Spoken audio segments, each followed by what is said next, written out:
بسم اللہ الرحمن الرحیم۔ السلام علیکم۔ میری ملاقات ڈاکٹر آشقہ کاظمی سے ہوئی، جو کہ پاکستان ملٹری کی میڈیکل کور میں سینئر میجر کی پوسٹ پر تعینات ہیں۔ وہ بتاتی ہیں کہ ایک بار ان کے پاس ایک فوجی افسر کو لایا گیا جو عہدے کے لحاظ سے کرنل تھے، مگر انہوں نے اپنے آپ کو باقی بیچ کی نسبت بہت زیادہ سنبھال کر رکھا ہوا تھا۔ ان کی ٹانگ میں گولی لگی تھی، جس کی وجہ سے ٹانگ ضائع ہو چکی تھی۔ ان کو بے ہوش کر کے آپریشن کے ذریعے ان کی ٹانگ کاٹ دی گئی۔ آپریشن کرتے کافی وقت ہو گیا تھا۔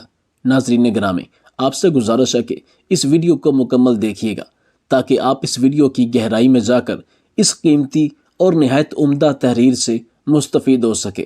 ان کو زور سے پہلے آپریشن تھیٹر لایا گیا تھا اور عشاء کی اذان ہو رہی تھی جب ان کو فارغ کر کے ICU منتقل کر دیا گیا تھا۔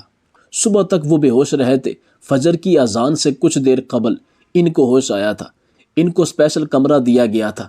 انہوں نے ہوش میں آتے ہی سب سے پہلے وقت پوچھا تھا تو انہیں بتایا گیا کہ فجر کا وقت ہے، جس پر انہوں نے فوراً وضو کی خواہش کا اظہار فرمایا تھا۔ ان کو بتایا گیا کہ وہ اس وقت ایسی حالت میں نہیں ہے کہ وضو کر سکیں۔ کرنل محمد حیات صاحب پریشان ہو گئے۔ ان کی بیوی نے میری مدد سے ان کے بستر پر پلاسٹک شیٹ ڈالی، جس کے بعد مجھے باہر بھیج دیا گیا۔ تھوڑی دیر بعد ایک نوجوان جو کہ کرنل صاحب کا بیٹا تھا کمرے کی طرف آیا، مجھے سلام کر کے اندر داخل ہو گیا۔ کچھ ہی دیر میں مجھے بھی اندر بلا لیا گیا۔ تب تک فجر کی اذان ہو چکی تھی۔ میں اندر داخل ہوئی کہ بستر سے پلاسٹک شیٹ اتار کر سائڈ پر رکھ دی گئی تھی۔ کرنل صاحب سکون سے لیٹ کر نماز ادا کر رہے تھے اور ان کی بیوی اور بیٹا باوضو کھڑے تھے کہ پہلے کرنل صاحب نماز مکمل کر لیں، بعد میں باری باری وہ ماں بیٹا نماز پڑھ لیں گے۔ میں بھی مسلمان فیملی سے تھی، مگر اسلامی فرائض سے کوسوں دور تھی۔ اگر میں سچ کہوں تو ایسا سمجھیں کہ نماز نام کی چیز میری زندگی میں ایسے ہی تھی جیسے پورے سال میں عید یا میلاد النبی کا تہوار تھا، یعنی کہ پورے سال میں 2 مرتبہ۔ مجھے نہیں یاد کہ میں نے آخری بار کب نماز پڑھی۔ جب کرنل صاحب کی بیوی بیٹے نے نماز ادا کر لی تو انہوں نے مجھے نماز پڑھنے کی دعوت دیتے ہوئے کہا کہ آپ بھی نماز پڑھ لیں اور آرام کر لیں۔ ہم کو اگر کوئی ایمرجنسی ہوگی تو ہم آپ کو بلا لیں گے۔ میں نے ان کے کہنے پر شرمندگی سے بچنے کے لیے وضو کیا اور نماز کی نیت باندھ لی۔ نماز مکمل کی تھی کہ دوسری شفٹ نے چارج لے لیا۔ میں گھر چلی گئی، چونکہ مسلسل 24 گھنٹے ڈیوٹی کر کے آئی تھی۔ اب 24 گھنٹے میرا آرام کا وقت تھا۔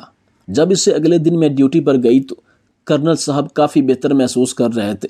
ان کا بیٹا جا چکا تھا، بیٹی اور داماد ان کے پاس تھے، جن کو جانے کے لیے وہ بار بار کہہ رہے تھے۔ اسی دوران ان کی بیوی بھی آرام کر کے دوبارہ آ پہنچی تھی۔ کرنل محمد حیات صاحب کی بیوی نے آ کر اپنی بیٹی اور داماد کو رخصت کر دیا تھا۔ خود شوہر کی خدمت پر مامور تھیں۔ جب نماز ظہر کا وقت آیا تو وہ بیٹے کی منتظر تھی تاکہ وہ آئے اور بستر پر پلاسٹک کور ڈال کر کرنل صاحب کو وضو کروا سکے، مگر ان کا بیٹا لیٹ تھا۔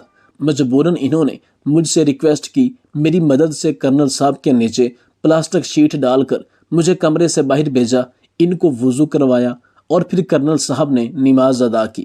جب کرنل صاحب نماز ادا کر چکے تو میں بھی اندر آ گئی اور ان کی مسز کو ہاسپٹل میں بنی نماز کے لیے مخصوص جگہ پر لے گئی اور کہا کہ آپ تسلی سے نماز پڑھ لیں، میں کرنل صاحب کا خیال رکھوں گی۔ ان کو چھوڑ کر کرنل صاحب کے پاس پہنچی، جن کے ہونٹ اللہ تعالیٰ کے ذکر میں ہل رہے تھے۔ میں نے ان سے پوچھا کہ آپ اتنی تکلیف میں تھے، پھر بھی آپ نے نماز نہیں چھوڑی۔ جس قدر آپ تکلیف میں ہیں اور جو موجودہ صورتحال آپ کی میں دیکھ رہی ہوں، مجھے لگتا ہے کہ اگر آپ نماز چھوڑ بھی دیتے تو آپ پر کوئی بھی گناہ لاگو نہیں ہوتا، لیکن پھر بھی آپ نے اتنی تکلیف میں بھی نماز نہیں چھوڑی۔ آخر اس کی کیا وجہ ہے؟ کرنل صاحب نے جواب دیا کہ اس کے پیچھے ایک کہانی ہے۔ میں نے سننے کی خواہش کا اظہار کیا تو انہوں نے بتایا کہ میرے والدین میں علیحدگی ہو گئی تھی۔ میں نے والد صاحب کے پاس پرورش پائی تھی۔ میں بالغ ہونے تک ماں سے نہیں ملا تھا، بلکہ مجھے یہی بتایا گیا تھا کہ تمہاری ماں مر چکی ہے۔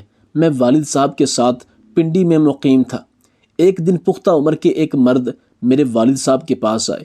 والد صاحب نے مجھے کمرے سے باہر بھیج دیا اور خود ان سے بات چیت کرنے لگے۔ انسانی فطرت کے ہاتھوں مجبور ہو کر میں بیرونی دروازے کے پاس کھڑا ہو کر والد صاحب اور اس اجنبی کی گفتگو سننے کی کوشش کر رہا تھا، مگر ناکام رہا تھا۔ مجھے محض ایک فقرہ سنائی دیا تھا جب میرے والد صاحب نے دھاڑ کر کہا تھا کہ دفع ہو جاؤ میرے گھر سے، ورنہ یہی مارے جاؤ گے،